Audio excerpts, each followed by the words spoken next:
తెలంగాణ అవతరణ దినోత్సవం సందర్భంగా బీజేపీ నిర్మల్ కార్యాలయంలో జరిగిన వేడుకల్లో నిర్మల్ జిల్లా అధ్యక్షులు రితేష్ రాథోడ్, నిర్మల్ ముఖ్య నేతలు, కౌన్సిలర్లు హాజరయ్యారు. మన తెలంగాణ ఔన్నత్యాన్ని స్మరిస్తూ రాష్ట్ర ఆత్మగౌరవం కోసం ప్రాణాలర్పించిన అమరవీరులకు ఘన నివాళులర్పించారు. పార్లమెంటులో తెలంగాణ బిల్లు ఆమోదం పొందడంలో కీర్తిశేషులు మాజీ ఎంపీ రమేష్ రాథోడ్ మొదటి ఓటు వేసి కీలక పాత్ర పోషించారని పేర్కొన్నారు. అలాగే తెలంగాణ ప్రజల గుండెల్లో చిన్నమ్మగా నిలిచిన స్వర్గీయ సుష్మా స్వరాజ్ సేవలను ఈ సందర్భంగా గుర్తు చేసుకున్నారు.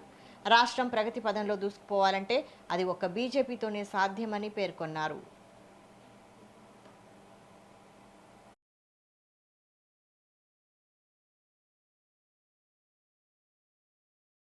తెలంగాణ రాష్ట్ర సాధన ఎటువంటి ఊసెత్తని సమయంలో ఎన్నో ఉద్యమాలు, సకల జనుల సమ్మెలు అందరూ కలిసి ఏకదాటిపై వచ్చి తెలంగాణ సమాజం, తెలంగాణ రాష్ట్రం కోసం ముందుకు వస్తే 1200 మంది యువకులు, నిరుద్యోగులు, తెలంగాణ ఉద్యమకారులు తమ ప్రాణాలను తెలంగాణ రాష్ట్రం కోసం అర్పిస్తే అప్పటికీ కన్ను తెరవని కాంగ్రెస్ అధిష్టానం అయితే మన తెలంగాణ చిన్నమ్మ సుష్మా స్వరాజ్ గారు ముందుకొచ్చి తెలంగాణ రాష్ట్ర సాధనలో బీజేపీ పార్టీ మేము పార్లమెంట్ లో సపోర్ట్ చేస్తాం, మీరు బిల్లు పెట్టండి అని ఆ రోజు చెప్పడం జరిగింది. ఆమె మాట కూటాలై తెలంగాణ రాష్ట్ర సాధనలో ఆ రోజు కాంగ్రెస్ పార్టీ బిల్లు పెడితే తెలంగాణ రాష్ట్రంలో ఉన్న అందరు ఎంపీలు దాంట్లో మొదటి ఓటు మన ఎంపీ రమేష్ రాథోడ్ గారు ఓటేసి తెలంగాణ రాష్ట్ర సాధన ఆయన మొదటి ఓటు వేయడం జరిగింది.